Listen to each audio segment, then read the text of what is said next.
Hello there. It's Spiritual Psychic Cynthia Killian here, also known as Psychic Cynthia, and welcome. Welcome to another visit with Tea in the Garden with your psychic today. And today, in this video, I wanted to talk with you a little bit about the runes, as in R-U-N-E-S. The runes are an ancient alphabet that were used by the Proto-Germanic people for writing.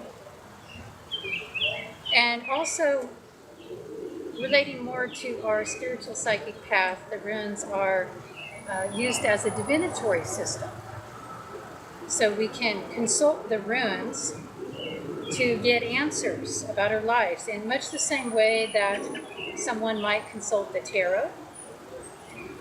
But two totally different systems, I might say. The runes are a fascination of mine, a great interest, a passion. I also like the tarot too. But this is something that I've kind of reconnected back with. The runes were actually the very first divination tool that I ever read on back in my youth, actually. So they were very instrumental for me personally in helping to, shall we say, develop my psychic sensing and open those gifts and the awarenesses. Not that you have to be really, really psychic to read the runes, just like you don't have to be really, really psychic to read tarot.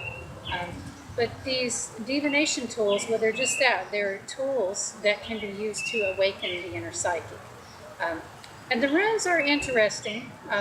Now there's a couple of different, well, maybe more than a couple of different, but two major runic systems that are in use. But the one that I work with and the one that I'll be teaching on in my upcoming classes and in future videos is the Elder Futhark set. So these are 24 runes in 3 groups of 8.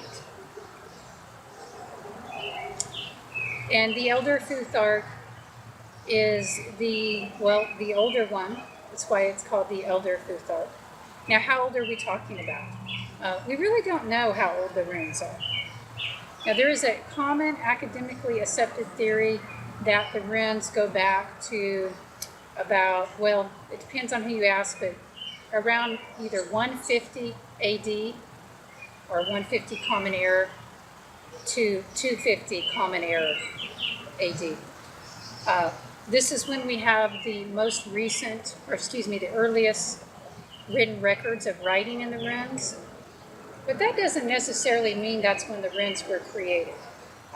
We just really don't know. And if you look at some of these meanings for the different symbols, you can tell that they're really connecting back to a very ancient time. For example, rune number 2, Uruz. My cat is shaking the camera. Juno, would you stop that? Thank you. He's a little jealous because we like to spend time out in the garden together. I digress. So going back to rune number 2, Uruz. This is the rune for the wild aurochs, the wild, we call it cattle, but this wild horned beast. And they were hunting. The Northern European people were hunting this wild aurochs for a very long time. So I think, there's images of the wild aurochs going back to Paleolithic times in the caves. That doesn't mean necessarily the runes go back to Paleolithic times, but, some of my teachers that I've studied with, they believe that the runes may go back all the way to the Ice Age. Not as written symbols, but as sounds. And that's one thing about the runes that makes it really, unique among divination tools, because not only can you use these to do readings with, but you can use them as tools of power for magic, you might say, or ceremony. The names of the runes themselves can be chanted, and even the pictures, the images can be drawn and meditated upon to open up certain energies and awaken certain powers. This is all part of the rune lore as well. So when you're approaching the runes, and if you're thinking about, maybe delving into the runes a little bit deeper, understand that even if you're going to only use them for divination yourself, they have many pathways of power open to them. They're very unique because they are not only divination tools. The rune system is a divination tool, but it's also each of these runes. These are doorways to shamanic power. These are runes that can be used for healing, for prosperity, success. I mean, each rune has a different meaning, okay, if you want to use it in that way. But perhaps for today we'll focus more just on the overview. I won't get into the specifics of what each rune means in this video. That's for the classes or videos for another time. Just giving you an overview today. So we don't know how old the runes are. We know they're ancient. We know that we have records written in runic writing going back to around 200 AD, 150 AD, depending on who you ask, which is still pretty old. Now, I personally believe they are much older than that. And even the Elder Futhark that we have, there were probably runes that were older than that have been lost throughout time. There are ancient mysteries that have been lost or just weren't carried on. So the system that we have, may not be the same system that they used totally. I think it's part of it, but there may have been more. I don't know, but it's kind of very perfect. The 24 runes divided into 3 sets of 8, it has a certain exquisiteness to it, a balance, a symmetry, I think you will find if you begin to work with them. So that's a little bit about that, and it's called the Elder Futhark, if you're not familiar with that. I know some of you watching this probably know already about the history and the Elder Futhark, but there are going to be many who don't, so I just want to make sure that we get you up to speed. And that word Futhark is actually taken from the first line of characters, not the whole line, but the first letter, the first rune. These are letters too, okay, so it's a little bit complicated in some ways because each one of these divination symbols also has a letter meaning in the alphabet. I mean, you could write words in English using runes if you wanted. And I'm not going to get too much into that, but just mentioning it, and that's where the name comes from. So the first letter, the first rune is F. That's Fehu. The second rune is Uruz, which is U. The third rune is Thurisaj, and that's TH. So that's one rune makes the TH sound. The fourth rune is on Zeus, which is the A, obviously, and then Raito, which is the R, and then Kano, or sometimes it's called Kanaz, is the K there. So, Futhark. And you have the Elder Futhark. That's what we're talking about here, the one with the 24 runes. So that's what I have been working with.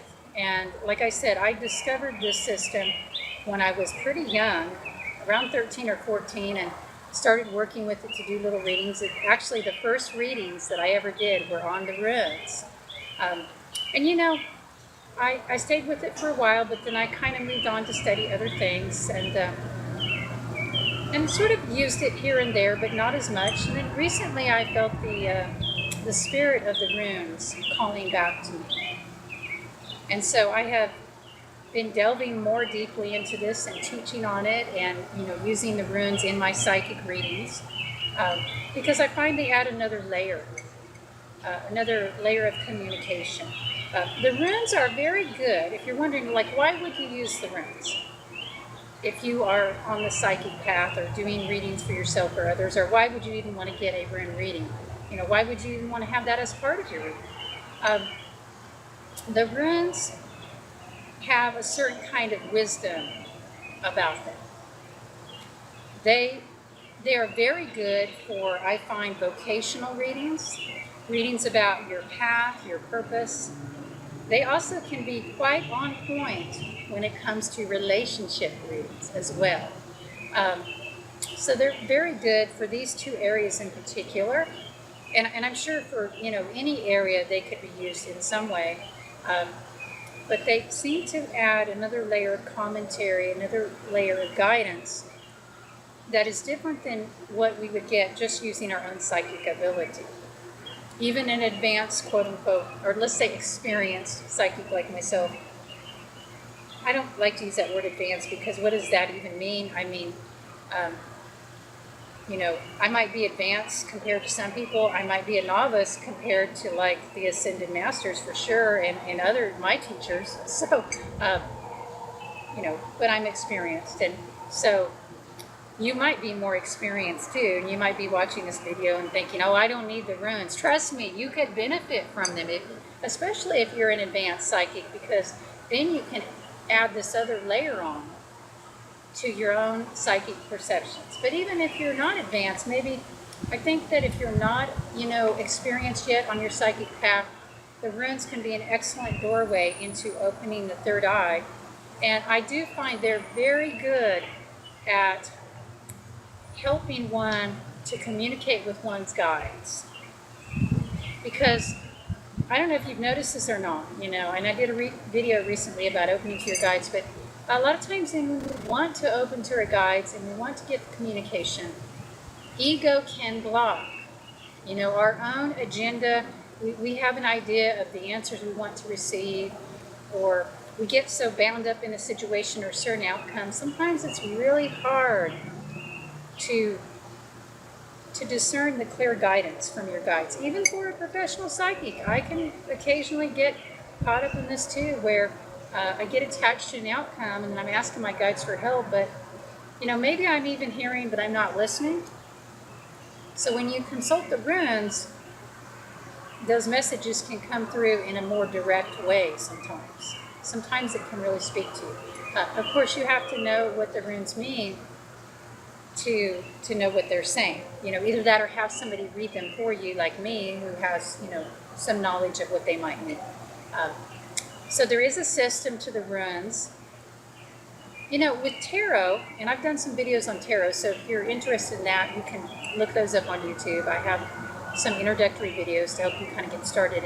And one thing about tarot or oracle cards, either one, you don't actually have to know the quote-unquote traditional meanings of the tarot or even the meanings of your oracle card deck to really get a good reading. If you tune in psychically and let the pictures tell you a story, you actually can do a great reading if you just open up to the story coming forth without having studied the system. Now, I do know that if you study the system you're working on, like the tarot, you can do an even better reading, okay? But really, there is an art form to just looking at those pictures on the card, right? And letting them speak to you through your inner eye, your psychic eye. The runes can do that too in a way, but you kind of have to know. In other words, if you want to use the runes for yourself, you want to read the runes, you are going to have to study and, dare I say, memorize some of the traditional meanings of the 24 runes. And that's just going to take time. And, you know, a lot of, just like studying on any other path, you have to put in the time. What I would suggest, and how I'm structuring my classes, I would suggest studying the runes in groups. I would suggest maybe starting with the first 8 and working your way through that, and then going on to the second 8 and then the third 8. And really what I would suggest is maybe doing them 2 by 2 or even 1 by 1. You know, it would be fine and a good way to learn the runes to spend at least 1 week, if not a month, on the first rune, and then move to the second rune, and then move to the third rune. Now you could go faster than that, and I think you could do 1 week if you were really putting in the time on one rune and then move to the next one, or maybe you could do 2 runes a month. So it can take a little bit of time. And some of you will learn faster than that, I know, but don't expect to learn 24 runes in 1 day. That's all I'm saying. You know, you might learn about them and you might get a little bit of an introduction. But, you know, this is something where you might need to put in a little bit of time. But I do think it's worth it. I do think it adds another layer of commentary.